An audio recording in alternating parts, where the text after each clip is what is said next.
चलिए, ये वर्ब की कौन सी क्लास है? 5वीं ना। वर्ब, टाइप्स ऑफ वर्ब की ये लास्ट क्लास है। वर्ब, मेन प्रिंसिपल वर्ब की, ठीक है ना, वर्ब की 5वीं क्लास है ये, ठीक है ना। तो आज मेन वर्ब की, प्रिंसिपल वर्ब की आज लास्ट क्लास है, ठीक है ना। आज के बाद ये जो प्रिंसिपल वर्ब है, जितनी उसकी टाइप्स होती हैं खत्म हो जाएगी, ठीक। तो बात करते हैं, जो हमारी लास्ट वर्ब बची थी वो हमारी वर्ब क्या थी? Finite and non finite verb. ये हमारी वर्ब की लास्ट क्लास थी, लास्ट क्लास है, ठीक है ना। आज ये वर्ब, मेन वर्ब यानी प्रिंसिपल वर्ब खत्म हो जाएगा, ठीक है ना। और एक दिन हम लोग मॉडल वर्ब और क्या पढ़ लेंगे? Helping verb. अरे वो जेरेंड पार्टिसिपल तो इसी में पढ़ेंगे ना, ठीक है ना। तो ये खत्म हो जाएगा, फिर उसके बाद क्वेश्चन सॉल्व करेंगे, उसके बाद सब खत्म, ठीक।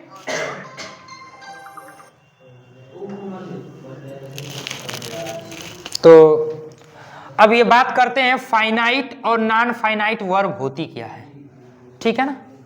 देखिए, फाइनाइट वर्ब ऐसी वर्ब होती है, ध्यान से बातों को सुनेंगे हमारे। देखिए, फाइनाइट वर्ब ऐसी वर्ब होती है जो इसके पास क्या होती है, बात करें तो it has a subject, it has a subject. पहली बात कि अगर हम फाइनाइट वर्ब की बात करें तो एक फाइनाइट वर्ब के पास क्या होती है? सब्जेक्ट होता है, एक कर्ता होता है। पहली बात, ये फाइनाइट वर्ब की अगर बात करें समझे तो, कि फाइनाइट वर्ब जो होती है अपने साथ में क्या लेकर आती है? एक सब्जेक्ट लेकर आती है, एक कर्ता लेकर आती है। दूसरी बात कि ये जो होती है it change forms with person, ठीक है ना, पर्सन, फिर उसके बाद नंबर एंड टेंस। ध्यान से बातों को सुनेंगे। अगर आपसे कोई पूछता है कि फाइनाइट वर्ब क्या होती है, तो एक फाइनाइट वर्ब जो होती है इसके पास एक क्या होता है? सब्जेक्ट होता है, एक कर्ता होता है। और जो फाइनाइट वर्ब होती है यह अपने फॉर्म को, जो इसका रूप, फॉर्म्स मतलब होता है रूप, मतलब फाइनाइट वर्ब का जो रूप होता है ना, ये रूप बदल जाती है, चेंज हो जाती है। किसके थ्रू चेंज हो जाती है? तो पर्सन यानी व्यक्ति के थ्रू, नंबर यानी वचन के थ्रू, यानी टेंस यानी काल के थ्रू। मतलब फाइनाइट वर्ब ऐसी वर्ब होती हैं जिनके पास अपना खुद का एक सब्जेक्ट होता है और ये अपने रूप को बदल लेती हैं। कब रूप को बदलती हैं? कि अगर उस वर्ब में, अगर उस सेंटेंस में पर्सन चेंज कर देंगे तो फाइनाइट वर्ब भी बदल जाएगी। नंबर चेंज कर देंगे यानी एक वचन से बहुवचन बना देंगे तब वो वर्ब बदल जाएगी। पर्सन यानी अगर फर्स्ट पर्सन है, फर्स्ट पर्सन से अगर थर्ड पर्सन कर देंगे तब वो बदल जाएगी, वर्ब बदल जाएगी। और जो टेंस बदलेंगे, टेंस बदलने में भी वो क्या करती है? वो जो फाइनाइट वर्ब होती है बदल जाती है, ठीक है ना। तो फाइनाइट वर्ब ऐसी वर्ब होती हैं जिनके पास एक अपना खुद का सब्जेक्ट होता है और ये अपने फॉर्म्स को चेंज कर लेती हैं। किसके थ्रू चेंज कर लेती हैं?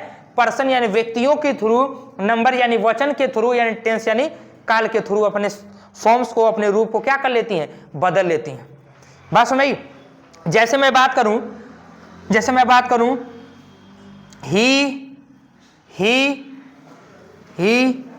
talks in English, ठीक है ना। और यही मैं बात करूं I talk in English, और यही मैं बात करूं he talked in English।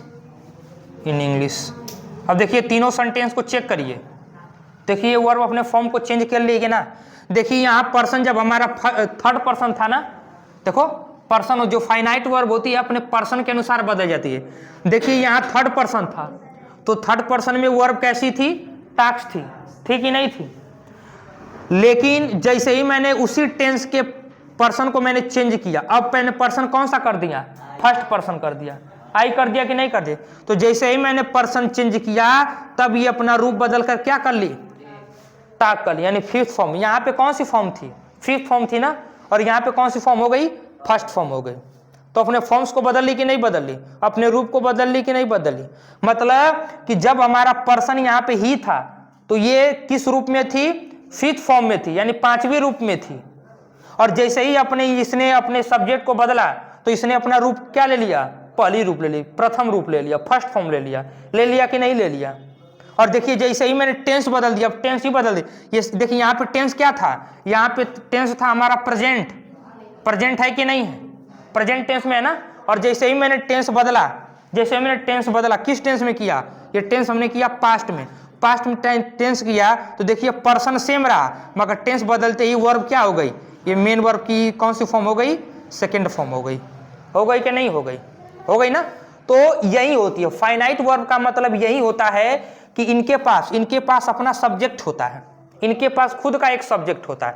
बिना सब्जेक्ट का ये फाइनाइट वर्ब आती ही नहीं है, ये अपने साथ में एक सब्जेक्ट लेके आएंगी, ठीक है ना। ये ऐसी वर्ब होती हैं अपने साथ में सब्जेक्ट लेकर आती हैं, लेकिन सब्जेक्ट आने के साथ साथ में ये क्या करती हैं कि ये अपने फॉर्म्स को चेंज कर लेती हैं। किसके थ्रू चेंज कर लेती हैं, तो पर्सन के थ्रू, नंबर के थ्रू, टेंस के थ्रू।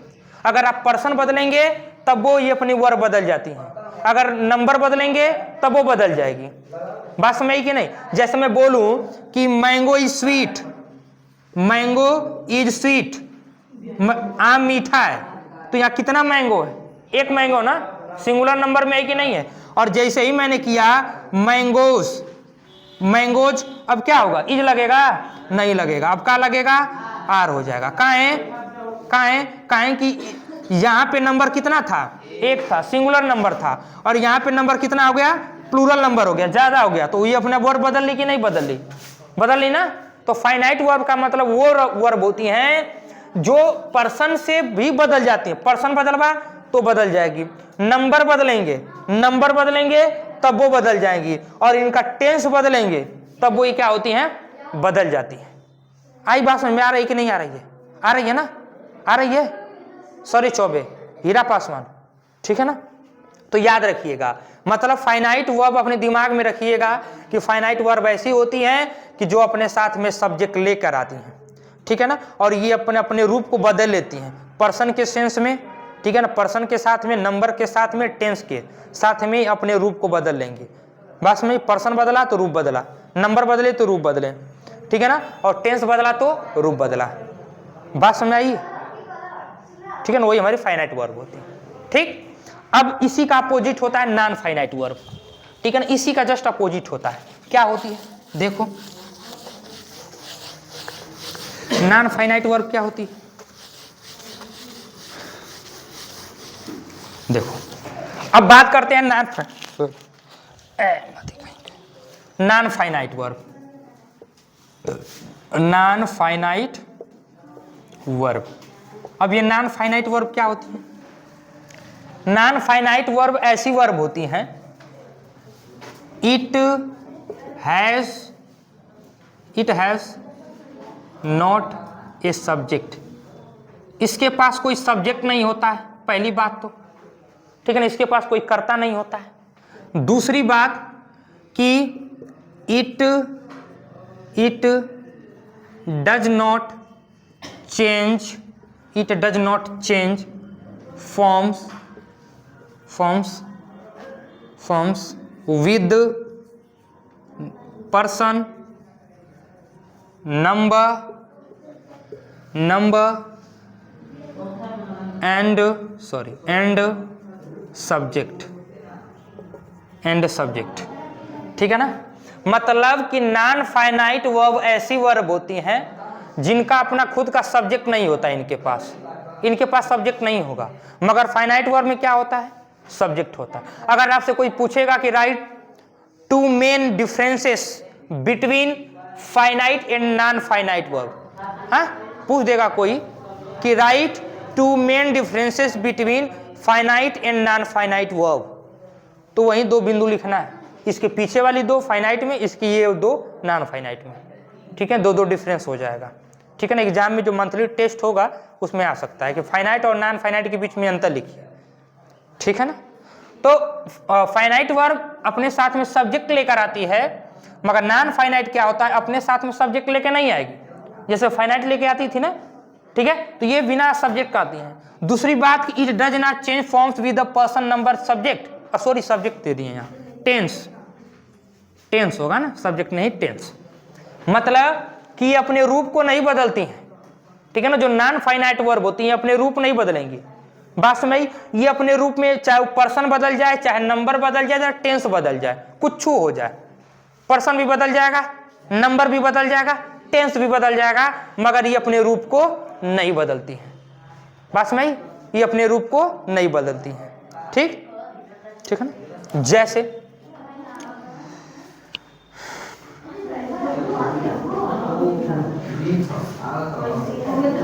ही eats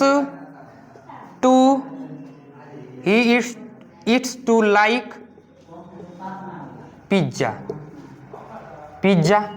दूसरा दे ईट टू लाइक पिज्जा, ऐसे कर लो ना, ऐसे कर लो और अच्छा लगेगा। They like to eat pizza, they he likes होगा ना, they like to eat pizza. और तीसरा we liked to eat pizza, pizza. अब देखो देखो कोई दिक्कत, देखो फॉर्म्स कहाँ चेंज हो रही है सर, ये रहा सब्जेक्ट, ये रहा सब्जेक्ट, ये रहा सर, यहाँ है लाइक, लाइक और लाइक्ड, ये हमारी कौन सी वर्ब हो जाएंगी, कैसी वर्ब हो जाएंगी, फाइनाइट वर्ब हो जाएंगी। ये कैसी वर्ब हो जाएंगी, फाइनाइट। क्यों, क्योंकि ये सब्जेक्ट के हिसाब से बदल गई हैं, ये नंबर के हिसाब से बदली हैं। ये नंबर यहाँ फर्स्ट पर्सन था, सॉरी यहाँ थर्ड पर्सन था, यहाँ पे भी थर्ड पर्सन, ठीक है ना। यहाँ एक वचन था, यहाँ बहुवचन था, तब वो बदल गई हैं। यहाँ टेंस बदल गया तो बदल गई है, मतलब ये पर्सन नंबर टेंस के हिसाब से बदल गई हैं। मगर एक वर्ब और है, देखो ईट मतलब खाना, ईट मतलब खाना, ईट मतलब खाना। यहाँ पर भी टू ईट था, यहाँ पे भी टू ईट था, और यहाँ पे भी टू ईट था। क्या ये बदल रही हैं, ना बदल रही हैं, ये नहीं बदल रही हैं, बदली हैं। यहाँ पे भी टू ईट था, यहाँ देखो यहाँ कुछ है, कुछ बदल गई है, मगर ये में टू ईट, जैसे वह पिज्जा खाना पसंद करता है, वे पिज्जा खाना पसंद करते हैं, हम लोग पिज्जा खाना पसंद करते हैं, मतलब यहाँ पे देखिए कुछ नहीं बदला। तो यही हमारी क्या हो जाती हैं, नॉन फाइनाइट वर्ब होती है। ऐसी वर्ब जो अपने टेंस, पर्सन और नंबर के हिसाब से नहीं बदलती हैं, वो हमारी कैसी वर्ब होती हैं, नॉन फाइनाइट। वो से मतलब नहीं है ना बाबू, वो तो बात सही है कि स्टेटिव वर्ब है। क्या कैसे पता चलेगा फाइनाइट है कि स्टेटिव है, अरे वो पूछेगा ना, जैसे ऐसे दे देगा, 3 एग्जाम्पल दे देगा, ठीक है ना। ऐसे नहीं दे भी तो पूछ दे कि he likes to eat pizza, इसमें लाइक्स कैसी वर्ब है, तो अगर ऑप्शन में आकर स्टेटिव वर्ब है तो स्टेटिव भी दे सकते हैं, आप लिख सकते हैं। ट्रांजिटिव भी, अगर ऑब्जेक्ट डायरेक्ट आया तो ट्रांजिटिव भी, ही लाइक्स पिज्जा, वो क्या खाना पसंद करता है, पिज्जा, तो ये ट्रांजिटिव वर्ब भी हो जाएगी। क्या का उत्तर पिज्जा मिला कि नहीं मिला, तो ट्रांजिटिव वर्ब हो जाएगी।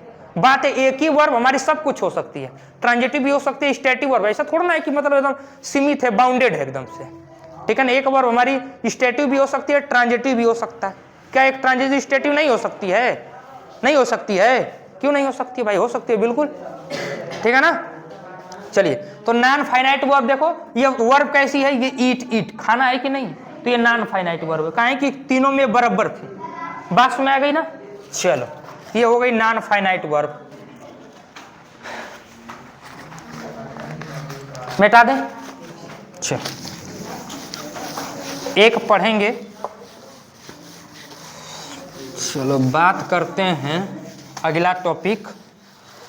अब फाइनाइट तो समझ में आ गया, अब बात करते हैं नॉन फाइनाइट, क्योंकि नॉन फाइनाइट वर्ब जो होती हैं ये 3 होती हैं, ठीक है ना। ये नॉन फाइनाइट वर्ब कितनी होती हैं, तनी वो लाओगे स्याही, इंक लाओ, तनी विकास इंक लाओगे, ठीक है ना। नॉन फाइनाइट वर्ब 3 होती है, ठीक। एक होती हमारी इन्फिनिटिव, इन्फिनिटिव, एक होती है जेरंड, और एक होती है पार्टिसिपल, पार्टिसिपल, ठीक है ना। 3 होती हैं, जेरंड होता है, इन्फिनिटिव होता है और इन्फिनिटिव होता है, जेरंड होता है और पार्टिसिपल होता है। 3 वर्ब होती हैं, नॉन फाइनाइट जो वर्ब होती हैं।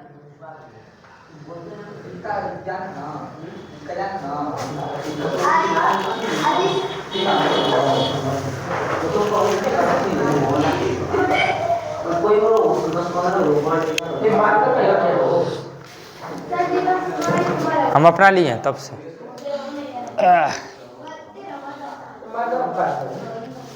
हो गया, चलो। ओहो बच गया। वैसे भी तोरी पे छिड़के होते, जनाया थोड़ो ना होता। कहा रे, ठीक है ना, काहे घबरा रहा है। अरे मान लो कोनो गोरा आदमी रहता तो पे छिड़कते, तो अगर कोई गोरा है तो ऊपर जाएगा धब्बा तो भाई काला हो जाएगा। आज ये पहले ही से वेस्ट इंडीज बिलोंग्स है, ये है कि काल एकदम ये बहुत तेज आदमी है। 2 दिन से न्योता खा रहे थे, 2 दिन से, मतलब 1 दिन पहले ही धावा बोल दिए थे, वही जाके रामायण पढ़े थे, वही बनने की माला कुछ खाए का मिलेगा सजिया। और सब इन है कि सवेरे होते घरे द्वारे जाए अपनी, तब वो ये धावा बोलने उसकी माला एक नाश्ता और मार के सवेरे चल जाके, और फिर जाएगा तो 2-4 घंटा के बाद फिर बैक होके आइए के सजिया ले। अरे वही में डॉक्टर जो है जब फुल्की चला रहा था ना, ओकर बहुत टाप लग रहा था। सबसे वीडियो वही का बढ़िया था, एकदम सीरियस होकर चला रहा था। नहीं वो रखे हैं, अब ऊपर गाना ना सेट करेंगे तब ना। चलिए, तो नॉन फाइनाइट वर्ब जो होती हैं 3 होती हैं, इन्फिनिटिव होता है, जेरंड होता है और पार्टिसिपल होता है, ठीक है ना। 3 होती हैं। तो अभी तो एक एक करके पढ़ेंगे, ठीक है ना। पहले इन्फिनिटिव के बारे में बात कर लेते हैं, ठीक है ना। देखिए, इन्फिनिटिव का मतलब होता है कि जो इन्फिनिटिव होती है जब किसी भी वर्ब का बेस फॉर्म होता है, ठीक है ना। मतलब किसी भी वर्ब के बेस फॉर्म को क्या बोलते हैं, इन्फिनिटिव। ध्यान से बातों को सुनिएगा।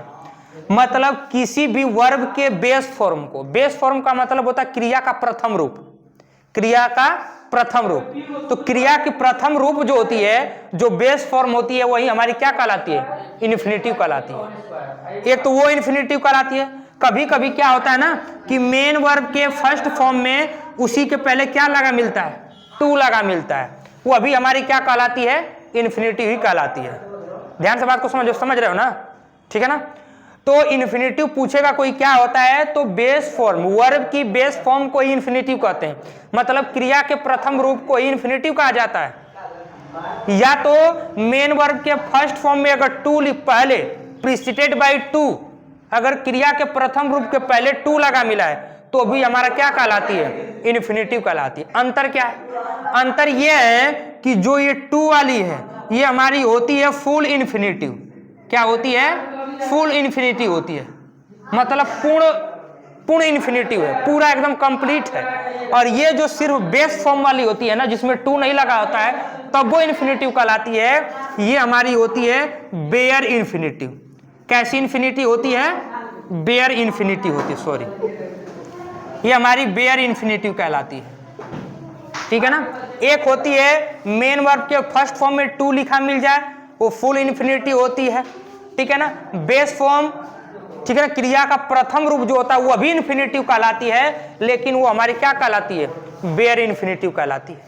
बात समझ आ गई, समझे कि नहीं समझे, समझे। एग्जाम्पल समझाएं, जैसे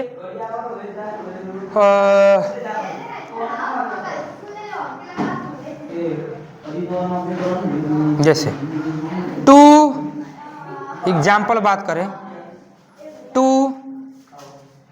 swim, to swim is good for, to swim is good to health, ठीक है ना। हो गया। एक और है दूसरा, लेट मी गो देयर, ठीक है ना, मुझे वहां जाने दो, ठीक है। लोट कर रहे हैं, लेट मी गो देयर। अब दोनों एग्जाम्पल देखो, है कि नहीं है, इन्फिनिटिव। देखो ये है मेन वर्ब की फर्स्ट फॉर्म, है कि नहीं है, और इसमें भी ये भी कौन है, मेन वर्ब की फर्स्ट फॉर्म।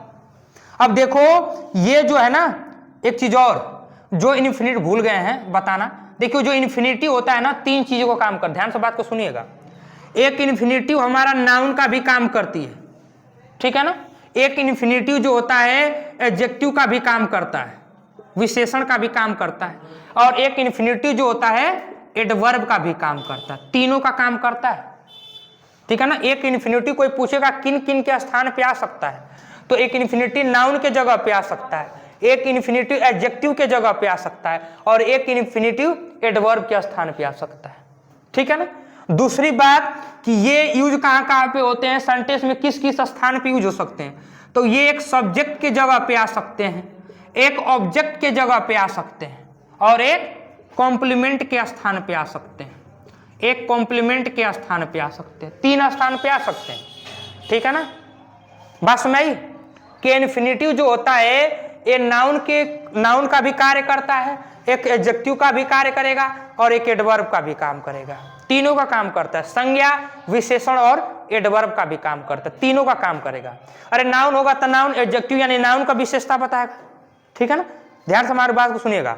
और एक है एडवर्ब का काम करेगा। देखिए यहाँ पे ये जो स्विम लिखे ना, ये स्विम लिखे हैं, इसके पहले क्या लिखा मिला है, टू, तो ये फुल इन्फिनिटिव है कि नहीं है, और ये इज के पहले आया है, इज के पहले सब्जेक्ट आता है ना, मतलब वर्ब के पहले सब्जेक्ट आता है, तो ये हमारा सब्जेक्ट है, तो सब्जेक्ट कौन होता है, या तो कोनो नाउन होगा या तो कोनो प्रोनाउन होगा, प्रोनाउन तो है नहीं, मगर यहाँ मेन वर्ब में टू लिखा मिल गया, ये मतलब ये कौन चीज है, ये इन्फिनिटिव है, तो एक इन्फिनिटिव नाउन का काम कर सकता है, देखिए नाउन का काम किया, ठीक है ना, तो यहाँ पे हमारा इन्फिनिटिव हो जाएगा, एक नाउन का कार्य कर रही है, ठीक है ना, बात सुनाई। और यहाँ देखिए ये भी हमारी एक वर्ब है, मगर इसके पहले टू लिखा मिला है नहीं, मगर ये भी एक नाउन का कार्य कर रही है, देखिए इसके पहले टू लिखा नहीं मिला है, फिर भी ये हमारी क्या हो जाएगी, इन्फिनिटी हो जाएगी, काहे कि लेट मी ये ऑब्जेक्ट हो जाएगा, और ऑब्जेक्ट के बाद एक वर्ब आई है, तो पक्का है कि ऑब्जेक्ट के बाद जब एक वर्ब आई है ना, ठीक है ना, तो ये हमारी एक एडवर्ब है, यहाँ पे एडवर्ब है, ठीक है ना, एडवर्ब का काम कर रही है, लेट का विशेषता बता रही है, ठीक है ना, एडवर्ब का काम कर रही है, तो ये हमारी कौन सी इन्फिनिटी हो जाएगी, ये हमारी बेयर इन्फिनिटी। काहे कि एक पहले जो है, एक पहले हमारा टू लिखा नहीं मिला है, ये भी एक हमारा इन्फिनिटिव है, एक पहले टू लिखा नहीं मिला है, एक पहले टू लिखा मिला, दोनों स्थितियां बनती हैं, ठीक है ना, बस में।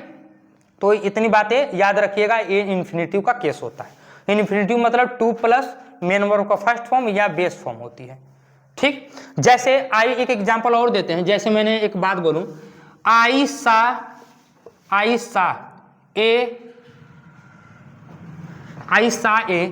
रनिंग हॉर्स, आई सा ए रनिंग, सॉरी ऐसे मैं बात करूं, आई सा ए टू रन हॉर्स, मैंने एक दौड़ते हुए घोड़े को देखा। अब यहां देखिए हॉर्स क्या है, हमारा एक नाउन है कि नहीं है, और इसके पहले क्या बता रहा है, टू रन, दौड़ते हुए, तो यहाँ टू रन क्या है हमारा, टू प्लस मेन वर्ब की फर्स्ट फॉर्म है, ये तो है इन्फिनिटिव, मगर यहाँ किसका काम कर रहा है, ये घोड़ा नहीं है, घोड़ा तो है मगर कैसा है, दौड़ता हुआ घोड़ा है, तो इस नाउन की विशेषता बता रहा है कि नहीं, तो ये टू प्लस जो मेन वर्ब की फर्स्ट फॉर्म है ये इन्फिनिटिव, मगर यहाँ पे किसका कार्य कर रही है, एडजेक्टिव का कार्य कर रही है, एक एडजेक्टिव का कार्य कर रही है, ठीक है, बात सुनाई, एक एडजेक्टिव का कार्य कर रही है, तो तीनों का कार्य करती है। तो ये रही हमारी मेन, अरे क्या बोलते हैं, इन्फिनिटिव, फाइनाइट और नॉन फाइनाइट वर्ब, ठीक है ना, बात समझ में। बाकी जो हमारा बचा केस, कल इसको घर से होमवर्क है, कल घर से आप इसके 10 एग्जाम्पल्स करके लाएंगे, 10 एग्जाम्पल्स इन्फिनिटिव के, कल घर से 10 एग्जाम्पल्स करके लाएंगे, ठीक है ना, कॉपी पे, और हमको चेक कराएंगे, ठीक है ना। बाकी जेरेंड और पार्टिसिपल कल हम लोग पढ़ लेंगे, ठीक है ना, खत्म कर लेंगे, क्वेश्चन करते रहिएगा, ठीक है ना, और नवोदय का सारे लोग फार्म भर दीजिए, कल लास्ट डेट है, ठीक है ना। थैंक यू, धन्यवाद, जय हिंद, जय भारत, जय सर्वोदय, ठीक है, बाय बाय।